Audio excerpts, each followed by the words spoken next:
Welcome to मन classes. अब हम डिस्कस कर रहे थे क्लास 12 का चैप्टर नंबर 4 के बारे में, जिसकी एक्सरसाइज मिसलिनियस चल रही थी। क्वेश्चन नंबर 15 तक डिस्कस कर लिया था। इस वीडियो में अपन डिस्कस करेंगे क्वेश्चन नंबर 16 के बारे में। तो चलिए स्टार्ट करते हैं। लीनियर इक्वेशन आपको गिवन है और कि using solve the system of following equation, यानी इन इक्वेशन को आपको सोल्व करना है। 10th क्लास में आप इस टाइप की इक्वेशन पढ़ के आए हो कि जो वेरिएबल है वो अपॉन में दिए हुए हैं, ठीक है ना। तो देखो, सबसे पहले अपन बात करें, ये जो क्वांटिटी है क्या कि 2/x, इसको मैं ऐसे लिख सकता हूं ना 1/x इंटू 2। बात एक ही है। यदि मैं इसको कुछ मान लू, कुछ भी मान लो, a मान लू, तो वैल्यू क्या हो गई आपकी a इंटू, यानी 2a हो गई ना, लिख सकता हूं, ठीक है। इसी क्वांटिटी को आप ऐसे भी लिख सकते हो 2 इंटू 1/x, और इसी को लिख सकते हो 2 इंटू a, और इसी को लिख सकता हूं मैं 2a, लिख सकता हूं, ठीक है ना। तो ध्यान से इसके बारे में मैंने बता दिया आपको, सारे ऐसे ही बनाने हैं आपको। तो लेट करके मान लीजिए आप कि क्या मान लू कि लेट माना 1/x equal to a, 1/y equal to b, 1/z equal to c। तो आपकी इक्वेशन यहां से क्या मिली, 2 into a plus 3 into b plus 10 into c equal to 4। ये इक्वेशन नंबर फर्स्ट हो गई। उसके बाद में इस इक्वेशन को लिख सकता हूं मैं 4a माइनस का 6b plus 5c equal to 1। इसको लिख सकता हूं मैं 6a plus 9b minus 20c equal to 2। ये 3 इक्वेशन हो गई। इन तीनों इक्वेशन को मैट्रिक्स फॉर्म में यूज करके आपको a b c की वैल्यू फाइंड आउट करनी है। अब वेरिएबल कौन हो गए आपके, a b c हो गए, ठीक है ना, variable. In a b c की वैल्यू में निकाल के यहां पे पुट कर दूं तो x and y and z की वैल्यू आ जाएगी, ठीक है। तो सबसे पहले आपको किसकी वैल्यू फाइंड आउट करनी है, a b c की वैल्यू फाइंड आउट करनी है। तो जो इक्वेशन आई है उन्हीं इक्वेशन को किस फॉर्म में रिप्रेजेंट कर दीजिए आप, मैट्रिक्स फॉर्म में रिप्रेजेंट कर दीजिए। मैट्रिक्स फॉर्म यानी आयु रूप के अंदर। तो इसको मैं रिप्रेजेंट करूं तो आपका मैट्रिक्स फॉर्म क्या आ जाएगा, देखिए ध्यान से। यहां पे रिप्रेजेंट करूं, पहले आप ये लिखना, फिर ये वाला फॉर्मेट लिखना, और इसके नीचे ये लिखना है, ठीक है। इनका अब यूज नहीं होगा, इसको मैं रब कर देता हूं, ठीक है ना। अपन यूज कर लेते हैं बोर्ड का। देखो, इनको मैं मैट्रिक्स फॉर्म में रिप्रेजेंट करूं तो आपकी जो वैल्यू आएगी वो देखो कितनी आएगी। ए के कोफिशिएंट कितने हैं, 2, 4 और 6। ए के कोफिशिएंट यानी आपके क्या बोल सकता हूं, यानी गुणांक, ठीक है ना। और 3 माइनस 6, और ये बी के गुणांक हो गए, ये 10, 5 और ये माइनस का 20। ये तो हो गई वैल्यू आपकी ये गुणांकों की, ठीक है। अब वेरिएबल आपके है ही अपने पास में, क्या वेरिएबल है, a b c। ये वेरिएबल कांस्टेंट इक्वल में रिप्रेजेंट कर दीजिए। कांस्टेंट कितने आपके 4, 1 और 2, ठीक है ना। कांस्टेंट वैल्यू यही होगी 4, 1, 2, ठीक है। इंपॉर्टेंट है, किसी नहीं, ध्यान से देख लेना आप इसको, ठीक है। अब देखो, अपन लेट करके इसी को a की इक्वल मानते हैं कि a इक्वल टू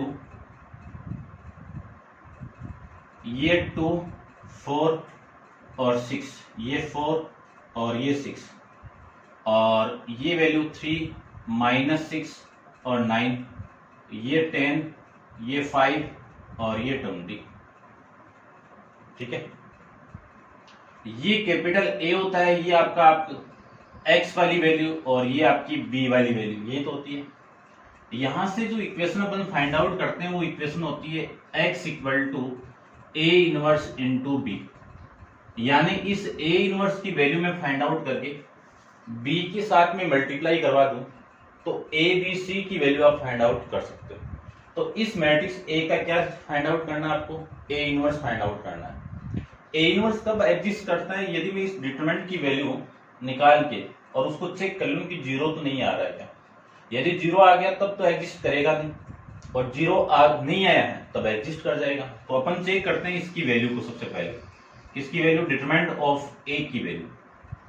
इस 2 के लिए देखो सबसे पहले इन दोनों का मल्टीप्लाई, माइनस माइनस तो प्लस, 20 इंटू 6 कितना 120, माइनस 9 5 45 ये।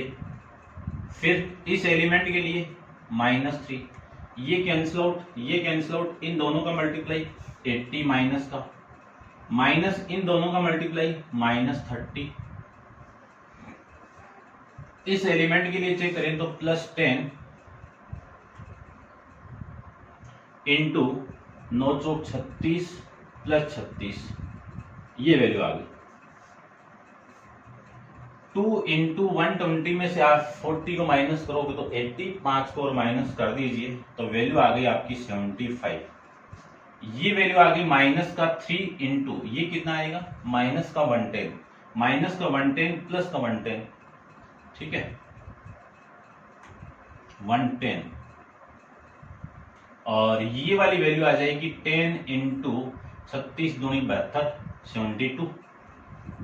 इसको दोनों को मल्टीप्लाई करो तो वैल्यू आ गई 150, और ये वैल्यू आ जाएगी यहां से कितना आएगा 330, और ये वैल्यू आ गई 720। इन सबको आप ऐड करोगे तो आपकी वैल्यू आ गई ये 20 30 20 50 50, ये हो गया 7-3,000, और ये आपका 1200 आ जाएगा, ठीक है। यानी डिटरमिनेंट ऑफ ए की वैल्यू 1200 आ गई, जो वैल्यू किसकी इक्वल है, नॉट इक्वल टू 0 है। और इस डिटरमिनेंट ऑफ ए की वैल्यू नॉट इक्वल टू 0 आ गया तो ये जो मैट्रिक्स आपकी आई है ये कौन सी मैट्रिक्स है, नॉन सिंगुलर मैट्रिक्स है। और नॉन सिंगुलर मैट्रिक्स का ए इनवर्स यानी उसका इनवर्स क्या होगा, एग्जिस्ट करेगा। तो लिख सकता हूं इस ए यानी इस मैट्रिक्स का ए इनवर्स क्या करेगा, एग्जिस्ट करेगा, ठीक है। इतना आपको लिखना है। अब मैं एक छोटे से शब्दों में यहां पे लिख देता हूं, इसकी वैल्यू आप नोट डाउन कर लेना क्योंकि अपन इसको रब करेंगे। इसकी वैल्यू कितनी आ गई, 1200 आ गई। ये आपकी इक्वेशन नंबर फर्स्ट होगी।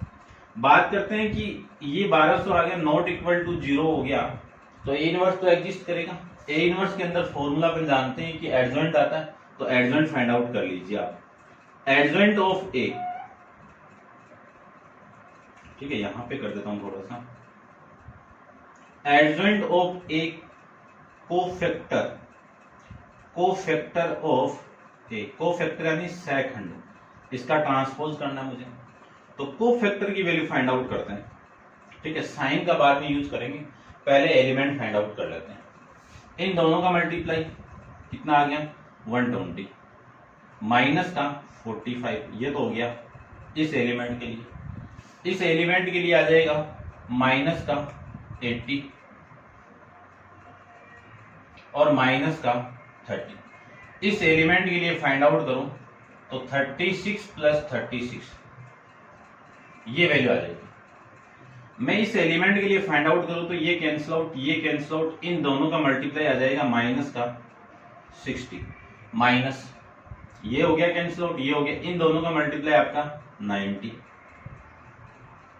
फिर इस एलिमेंट के लिए चेक करूं तो ये कैंसिल आउट, ये कैंसिल आउट, इन दोनों का मल्टीप्लाई माइनस का 40, माइनस इन दोनों का मल्टीप्लाई आपका 60, माइनस का 60, ये आ जाएगा। इस एलिमेंट के लिए चेक करूं तो ये कैंसिल आउट, ये कैंसिल आउट, इन दोनों का मल्टीप्लाई 18, माइनस इन दोनों का मल्टीप्लाई 18, 18 माइनस 18, ठीक है। अब इस एलिमेंट के लिए इन दोनों का मल्टीप्लाई आपका 15, माइनस इन दोनों का मल्टीप्लाई माइनस का 60 तो प्लस 60।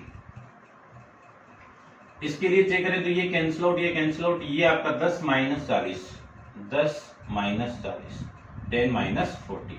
इस एलिमेंट के लिए इन दोनों का मल्टीप्लाई माइनस का 12, इन दोनों का मल्टीप्लाई माइनस का यानी माइनस दोनों का मल्टीप्लाई प्लस 12, तो ये आ जाएगा आपका 12। ये वैल्यू आ जाएगी यहां से, ठीक है। अब मैं साइन की बात करूं तो इसके जो साइन आ जाएंगे, यहां से स्टार्ट करता हूं, प्लस माइनस प्लस, और ये माइनस, ये प्लस, ये माइनस, ये प्लस, ये माइनस और ये प्लस। आपको पता ही ये साइन कहां से आ रहा है, क्योंकि लास्ट है इक्वेशन रेखिक यानी लीनियर इक्वेशन का, ठीक है ना। तो ध्यान से देख लेना। अब मैं इस वाली क्वांटिटी को थोड़ा रब कर देता हूं यहां तक, ठीक है ना, क्योंकि यूज करूंगा मैं इसका, इस पार्ट का। इसी का क्या करना है आपको, ट्रांसपोज ही तो करना है। तो आपकी वैल्यू आएगी, देखो कितना,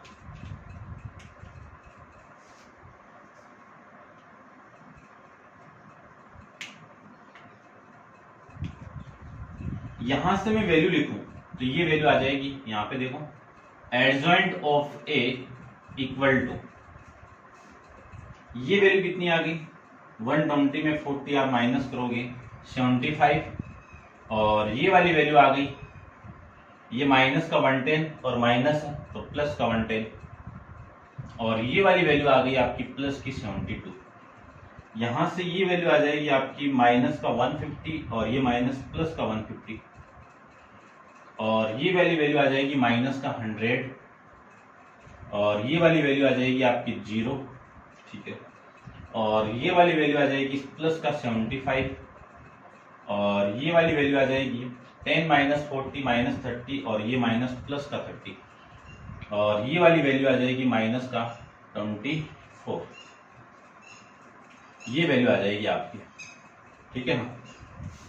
अब यदि मैं इसका ट्रांसपोज भी करना है आपको, तो ट्रांसपोज कर देता हूं कि एडजॉइंट ऑफ ए की जो वैल्यू आपकी आएगी वो आ गई 75, 110, 72। इस रो को मैं कॉलम में चेंज कर दूं तो 150 माइनस का 100 और ये 0, ये 75, ये आपका 30, ये माइनस का 24 आ जाएगा। ये वैल्यू आपकी यहां से आ जाएगी, समझ गए होंगे। ये एडजॉइंट ऑफ ए की वैल्यू होगी। अब मैं, ये तो हो गया आपका, ठीक है ना, ये इक्वेशन नंबर आपकी सेकंड होगी। अब देखो आपको x की वैल्यू फाइंड आउट करनी, तो आप वीडियो को पॉज करके इसको नोट डाउन कर लीजिए, ठीक है। इतना मैं एक बार रब कर देता हूं, देखो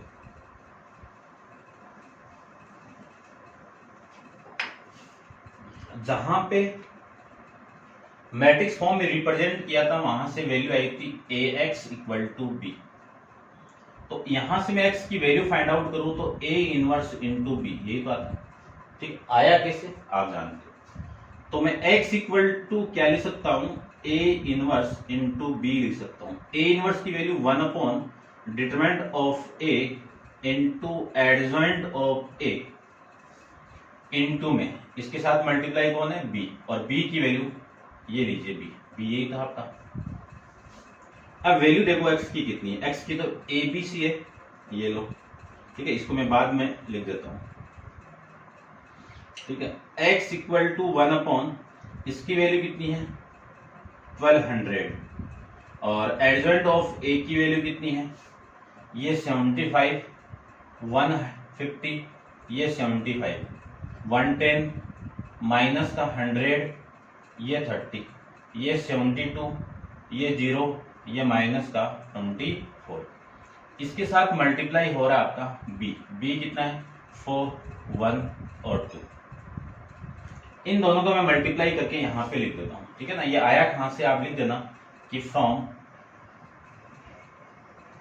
इक्वेशन फर्स्ट एंड सेकंड से, ठीक है ना। ये फर्स्ट इक्वेशन थी और ये वाली वैल्यू सेकंड से, और ये b की वैल्यू, ठीक है।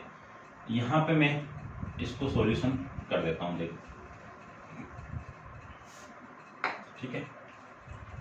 तो x इक्वल टू जो वैल्यू आपकी आएगी वो 1 में 1200 इस पूरी रो का मल्टीप्लाई इस कॉलम के साथ में कर दूं तो आपकी वैल्यू देखो 75 का 4 से मल्टीप्लाई करूं तो 300 आ गया, इसका मल्टीप्लाई इसके साथ में करो तो 150 आ गया, इसका मल्टीप्लाई इसके साथ में करो तो वैल्यू 150 आ गई। 110 का मल्टीप्लाई इसके साथ में करूं तो 440 आ गया, माइनस 100 का मल्टीप्लाई इसके साथ में करूं तो माइनस का 100 आ गया, 30 का मल्टीप्लाई 2 से करूं तो प्लस का 60 आ गया, 75 का मल्टीप्लाई इसके साथ में कर दूं तो आपकी वैल्यू देखो कितनी आएगी 8, और इसके साथ में ये आपका 28, 288, ठीक है। और ये 0 प्लस का 0, इसका और इसका मल्टीप्लाई कर दूं तो माइनस का 48, ये वैल्यू आ गई यहां से। तो x इक्वल टू 1/1200, यहां से जो वैल्यू आएगी वो देखो कितनी आ गई, ये 300-600 हो गया, ये वाली वैल्यू कितनी आ गई देखो ध्यान से, ठीक है ना, ये करेक्ट तो आ रहा है ना,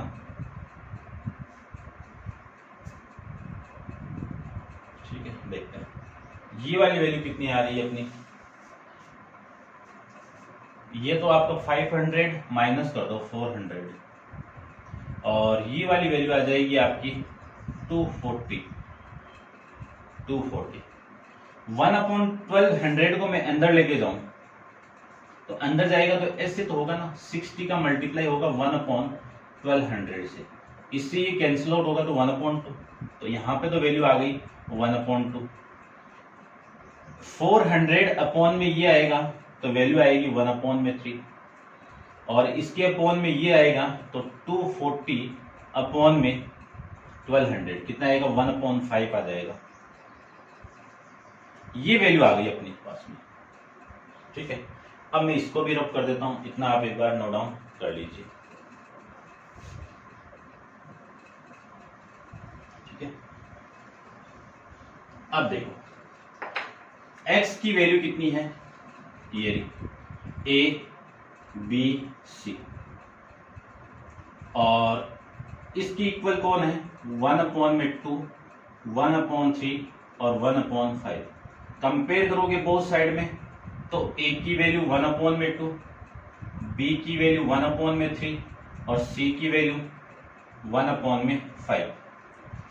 a की वैल्यू 1/2 है तो 1/x की वैल्यू कितनी हो गई 1/2 हो गई, b की वैल्यू 1/3 है तो 1/y की वैल्यू कितनी हो गई 1/3 हो गई, क्योंकि a की वैल्यू तो पुट कर रहे हैं अपने abc की, तो 1/z की वैल्यू कितनी हो गई 1/5 हो गया। यदि इस पार्ट का मैं रेसिप्रोकल कर दूं, उल्टा कर दूं, तो x की वैल्यू किसकी इक्वल आ गई 2 के इक्वल, और इसका मैं उल्टा कर दूं तो x इक्वल टू कितना y इक्वल टू कितना आ गया, और यहां से z इक्वल टू कितना आएगा 5। ये आपका इस क्वेश्चन का आंसर आ जाएगा। वेरी वेरी इंपॉर्टेंट के अंदर क्वेश्चन है, काफी बार एग्जाम में रिपीट हुआ है, ठीक है। तो ये था आपका क्वेश्चन नंबर 16, थोड़ा बड़ा था लेकिन आराम से अपन करेंगे, ठीक है। डिस्कस करते हैं क्वेश्चन नंबर 17 के बारे में। तो आप वीडियो को पॉज कीजिए और इसको नोट डाउन कर लेना आप, और डिस्कस करते हैं क्वेश्चन नंबर 17 के बारे में।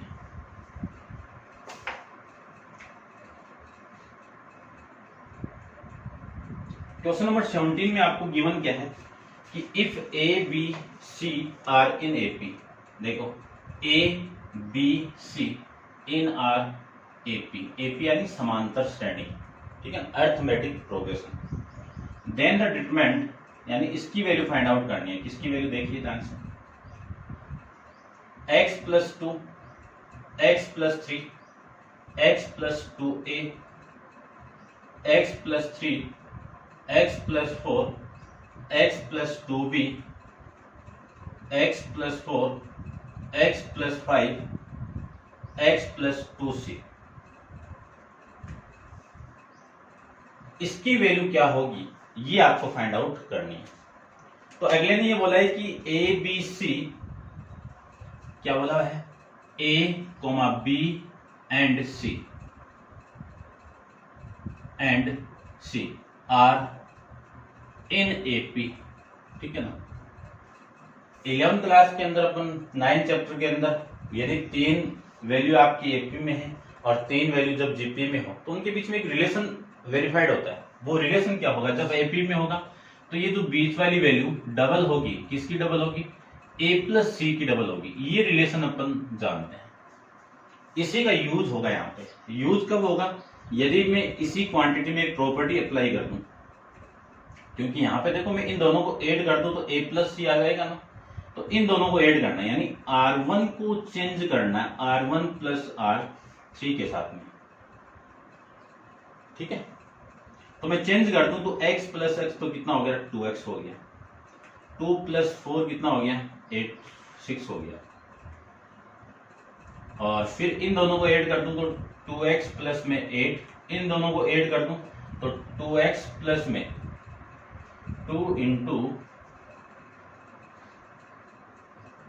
a plus 2 into B 2 into C, ये आ जाएगा, ठीक है। और ये same x plus 3, x plus 4, x plus 4, x plus 5, x plus 2b, x plus 2c, ये सेम आ गया। यहां से इस फर्स्ट रो में से मैं 2 को कॉमन निकाल दूं तो आपकी वैल्यू आ जाएगी x प्लस 3, यहां से 2 कॉमन निकालूं, x प्लस 4, यहां से मैं 2 कॉमन निकाल दूं तो x प्लस a प्लस सी, ये आ जाएगा। और ये वाली value x plus 3, x plus 4, x plus 2b, x plus 4, x plus 5, x plus 2c, ये वैल्यू आ गई। अब देखो इसकी वैल्यू अपन जानते हैं, ये तो आपकी वैल्यू आ जाएगी 2 into x plus 3, x plus 4, x plus 2b, ये वैल्यू आ जाएगी। क्यों? क्योंकि इसकी वैल्यू कितनी है 2b है। फिर ये दोनों आपकी same, x plus 3, x plus 4, x plus 2b, x plus 4, x plus 5, x plus 2c, ये लीजिए सेम।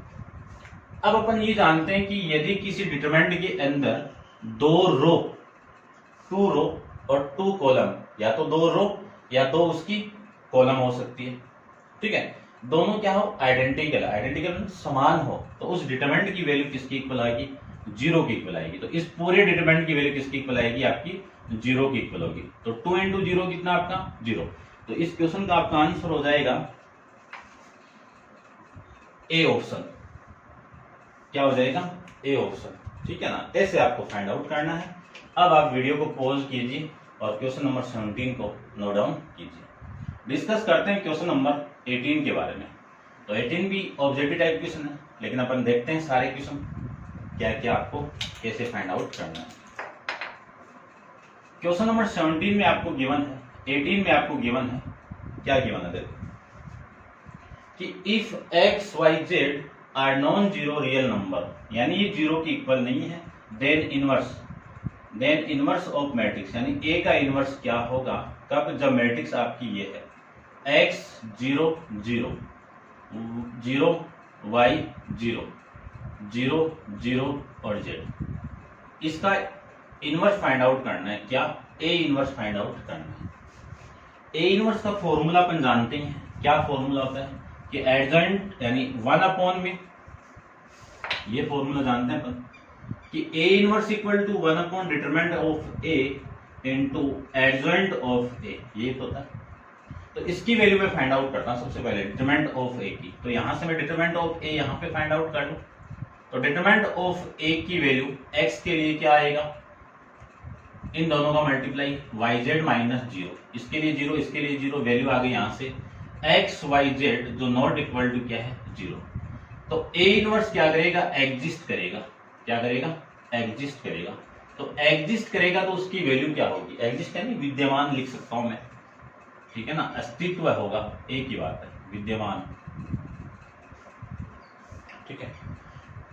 अब इस एडजॉइंट ऑफ ए की वैल्यू फाइंड आउट करूं तो एडजॉइंट ऑफ ए फॉर्मूला अपन जानते हैं कि कोफैक्टर ऑफ ए का मैं ट्रांसपोज कर दूं तो एडजॉइंट आ जाएगा। तो सबसे पहले कोफैक्टर फाइंड आउट करते हैं। इस एलिमेंट के लिए कोफैक्टर आपका yz साइन पॉजिटिव, इसके लिए आपका 0, इसके लिए भी 0, आप चेक कर लेना। फिर मैं इस एलिमेंट के लिए निकालूं तो ये भी आपका 0, इन दोनों का मल्टीप्लाई 0, इसके लिए चेक करूं तो ये कैंसिल आउट, ये कैंसिल आउट, इन दोनों का मल्टीप्लाई xz साइन आपका पॉजिटिव, और ये 0 आ जाएगा, ये भी 0 आ जाएगा, ये भी 0 आ जाएगा। इस एलिमेंट के लिए इन दोनों का मल्टीप्लाई xy, इसका ट्रांसपोज करोगे तो यही आ जाएगा। कर देता हूं मैं, वाई जेड ये जीरो ये जीरो, ठीक है ना, ये ऐसे कर दो, आप समझ में आ जाए, ये जीरो ये जीरो। इसको आप कॉलम में चेंज कर दो तो जीरो एक्स जेड और जीरो, ये जीरो और ये एक्स वाई, ये वैल्यू आ गई। ठीक है, अब मैं इसकी वैल्यू और इसकी वैल्यू में यहां पे पुट कर दूं तो आपकी वैल्यू देखो क्या आएगी, A inverse equal to 1 upon determinant of A. Determinant of A की वैल्यू कितनी है, X Y Z. Adjoint of A की वैल्यू कितनी है, Y Z zero zero zero, X Z और zero zero zero, X Y. ये तो हो गया आपका।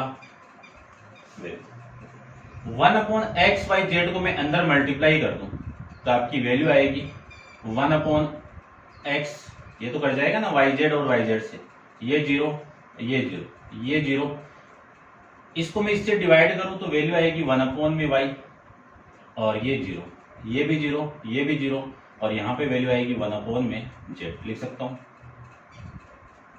1 अपॉन एक्स की पावर 1 ऊपर जाएगी तो अपन जानते हैं कि पावर कोई ऊपर से नीचे और ऊपर से नीचे और नीचे से ऊपर जाती है तो उसका साइन चेंज होगा। तो इसकी एक्स की पावर कितनी है, 1 ऊपर जाएगी तो एक्स की पावर -1, ये जीरो ये जीरो ये जीरो, वाई की पावर -1, ये जीरो ये जीरो ये जीरो, और जेड की पावर -1। ये देख लीजिए आप कौन सा ऑप्शन आपका, ए ऑप्शन आ जाएगा इसका भी, ठीक है ना, ठीक है ना, देख लेना ए है ना, ए है भी। तो ये था आपका क्वेश्चन नंबर 18 के बारे में। अब आपका चैप्टर का लास्ट क्वेश्चन है, डिस्कस करते हैं लास्ट क्वेश्चन के बारे में, इसको आप नोट डाउन कर लेना भी।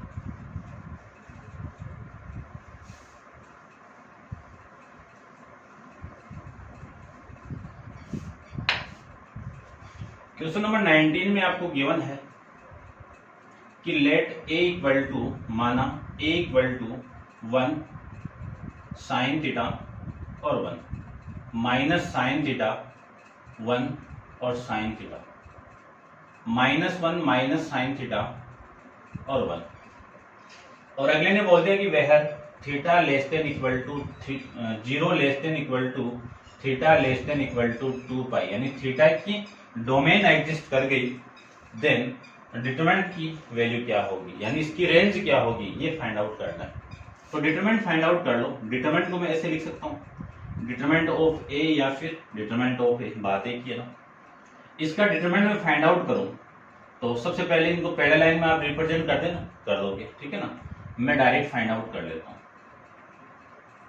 1 के लिए इन दोनों का मल्टीप्लाई 1 इन दोनों का मल्टीप्लाई माइनस का साइन स्क्वायर थीटा तो प्लस साइन स्क्वायर थीटा, ठीक है। इस एलिमेंट के लिए मैं निकालूं तो माइनस साइन थीटा इंटू, इसके लिए ये कैंसिल आउट ये कैंसिल आउट, इन दोनों का मल्टीप्लाई माइनस का साइन थीटा माइनस इन दोनों का मल्टीप्लाई माइनस साइन थीटा तो प्लस साइन थीटा। फिर +1 के लिए मैं चेक करूं तो ये कैंसिल आउट ये कैंसिल आउट, इन दोनों का मल्टीप्लाई माइनस माइनस तो प्लस साइन इंटू साइन कितना, साइन स्क्वायर थीटा और प्लस का 1, ये आ जाएगा। ये वाली वैल्यू से कैंसिल आउट तो ये 0 0 के साथ जो भी मल्टीप्लाई होगा तो 0, तो इसी को लिख सकता हूं मैं 1 plus sign square theta plus 1 plus sign square theta लिख सकता हूं, और इसी को मैं लिख सकता हूं 2 प्लस साइन 2 इंटू 1 प्लस 1 1 2 हो गया, और sign square theta sine square 2 into sine square theta. ये वैल्यू आ गई डिटरमिनेंट ऑफ ए की, ठीक है। आपको तो इसकी वैल्यू एग्जिस्ट करनी है, कहां पे करनी है वो देखिए। देखो अपन ये जानते हैं कि जो साइन की रेंज होती है, साइन थीटा की जो रेंज होती है वो बिलोंग करती है लेस देन इक्वल टू 1 और ग्रेटर देन इक्वल टू -1, ये तो होती है, ठीक है। -1 आया, यदि मैं इसका स्क्वायर कर दूं तो पॉजिटिव वैल्यू आएगी हमेशा, लेकिन मिनिमम कितनी आएगी, यदि मैं साइन स्क्वायर की बात करूं, साइन स्क्वायर थीटा, ये लेस देन तो 1 होगा लेकिन ग्रेटर देन इक्वल टू किसके होगा, 0, क्योंकि स्क्वायर वाले केस में कभी भी नेगेटिव वैल्यू नहीं आती है। तो इसी वाले केस को मैं क्या लिख सकता हूं, देखो sine square theta less than equal to 1 और लेस देन इक्वल टू 0, ठीक है ना। ये आप देख लेना, ट्रिग्नोमेट्री के अंदर पर डिस्कस किया डोमेन एंड रेंज, प्रांत और परिसर। यहाँ पे 2 है, 2 लाना है मुझे, तो 2 से मल्टीप्लाई कर दो। इसको मैं 2 से मल्टीप्लाई करूँ, ये इनइक्वलिटी बन गई। इनइक्वलिटी को मैं 2 से मल्टीप्लाई करूँ तो 0 के साथ में 0, less than equal to 2 into sine square theta less than equal to 2 आ जाएगा। अब मुझे ये 2 भी चाहिए ना, 2 को पूरी इक्वेशन के साथ ऐड कर दो। पूरी इक्वेशन में मैं, इक्वेशन नहीं है, इनइक्वलिटी है, इनइक्वलिटी को मैं इन इक्वेशन भी कह सकता हूँ। 0 प्लस 2 कितना 2, less than equal to 2 plus 2 into sine square theta less than equal to 2 plus 2। ये यानी 2 को मैंने यहाँ पे ऐड किया, फिर यहाँ पे ऐड किया, फिर यहाँ पे ऐड किया, तो ये वैल्यू तो आ गई 2 लेस देन, इस पूरे की वैल्यू क्या है, डिटरमिनेंट ऑफ ए है, और लेस देन इक्वल टू 4। यानी डिटरमिनेंट ऑफ ए की वैल्यू 2 के इक्वल और 2 से बड़ी, और 4 के इक्वल और 4 से छोटी। और इसी को मैं क्या लिख सकता हूं, determinant of a belongs to square bracket 4,2,4। कौन सा इंटरवल बन गया ये आपका, ठीक है ना, क्लोज इंटरवल। ठीक है, तो ऑप्शन नंबर आपका डी आ जाएगा इसमें। ये हो जाएगा आपका इस क्वेश्चन का आंसर। उम्मीद करता हूँ समझ गए होंगे, चैप्टर को भी समझ गए होंगे, और आप प्रैक्टिस करना, आराम से चैप्टर सरल है, आराम से हो जाएगा। ठीक है, तो ये था आपका चैप्टर नंबर 4 कंप्लीट है, और नेक्स्ट चैप्टर पर नेक्स्ट वीडियो के अंदर डिस्कस करेंगे। आज के लिए इतना ही, थैंक यू।